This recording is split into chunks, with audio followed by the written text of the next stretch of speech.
अब हम देखते हैं इस क्वेश्चन को पहले पढ़ते हैं।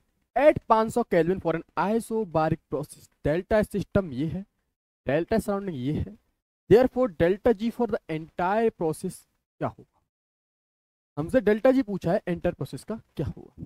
तो सबसे पहले जो मुझे कंसेप्ट पता होना चाहिए इसके पीछे वो ये है कि डेल्टा एस सिस्टम जो होता है, पूरे सिस्टम का डेल्टा एस जो टोटल जो होता है, सॉरी, वो होता है delta S of system plus delta S of surrounding. ये मुझे पता होना, ठीक है।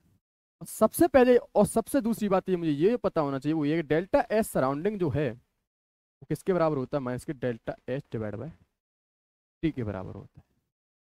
इन दोनों का कॉन्सेप्ट्स को मैं यूज करके, इन दोनों कॉन्सेप्ट को जब मैं यूज करूंगा अपने क्वेश्चन में, मेरे को आंसर मेरा मिल जाएगा। अब मैं करता हूँ क्वेश्चन को स्टार्ट, समझिएगा ध्यान से।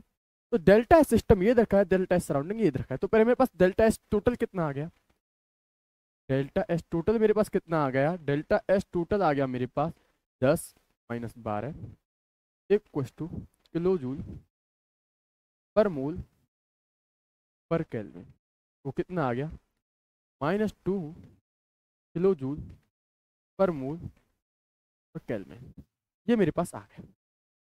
और मैं क्या जानता हूँ, और मैं जानता हूँ कि डेल्टा एस टोटल जो होता है, डेल्टा एस टोटल जो होता है कितने होता है, डेल्टा एस सिस्टम के और minus delta H divide by, सही है कि नहीं, क्योंकि सराउंडिंग की जगह मैंने क्या रख दिया, माइनस के डेल्टा एच अपॉन टी। इसका मुझे पता होना चाहिए। यहाँ से मैं इस क्वेश्चन को करके इन दोनों को लगा के मैं इसको यहाँ पे लेके आया, ठीक है ना। अब क्या आएगा, डेल्टा एस टोटल मैंने कितना निकाला, माइनस के 2 किलो जूल पर मोल। डेल्टा एस सिस्टम मुझे पता नहीं है, तो टी डेल्टा एस, टी को मैं एलसीएम ले लिया, ये क्या आ गया, टी। सही बात है ना। जब मैं इसे अरेंज करूंगा, माइनस का मल्टीप्लाई पूरे में कर दूंगा, तो ये कितना आ जाएगा, 2 किलो जूल पर मोल। ये क्या हो जाएगा, delta H minus T delta S system divide by T, ठीक है। और मैं क्या जानता हूं कि यही तो मेरा डेल्टा जी होता है। अगर मेरा यही डेल्टा जी होता है, अगर मेरा यही डेल्टा जी होता है, तो क्या दो दो किलो जूल, क्या 2 किलो जूल पर मोल,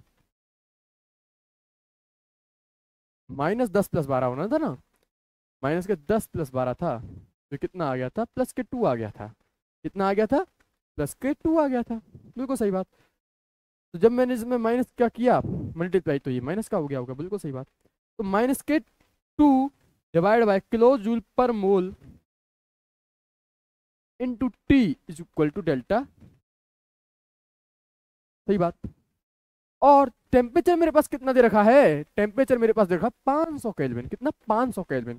तो -2 kilo joule per mole into 500, ये किसके बराबर आ जाएगा, -1000 किलो जूल पर मोल के बराबर आ जाएगा।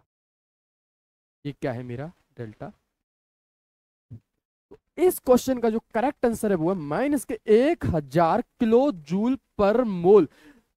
कुछ नहीं किया, पहले मैंने कंसेप्ट को समझा, वो था डेल्टा एस टोटल बराबर डेल्टा सिस्टम का delta S system plus delta S surrounding. दूसरा मुझे पता लगा डेल्टा एस सराउंडिंग जो होता है वो होता है माइनस के डेल्टा एच अपॉन टी। फिर मैंने इसका यूज किया, मैंने डेल्टा एस टोटल निकाला, डेल्टा एस टोटल बराबर डेल्टा एस सिस्टम माइनस के डेल्टा एच अपॉन टी। कुछ सही बात, क्योंकि अगर टेम्परेचर चेंज हो रहा है तो इसका मतलब है कि कहीं ना कहीं जो मेरा डेल्टा जी की वैल्यू है वो भी चेंज हो रही होगी। तो मैंने क्या किया, delta S total delta system delta H upon T, इसको अरेंज किया बहुत अच्छे से। तो मेरे पास जो आंसर आया, डेल्टा जी की वैल्यू जो आई वो मेरे पास आई -1000 किलो जूल पर मोल, जो कि मेरे ऑप्शन नंबर बी में लिखी हुई है। तो इस क्वेश्चन का जो करेक्ट आंसर वो है -1000 किलो जूल पर मोल, जो कि ऑप्शन नंबर बी में लिखा हुआ है। Correct option is B.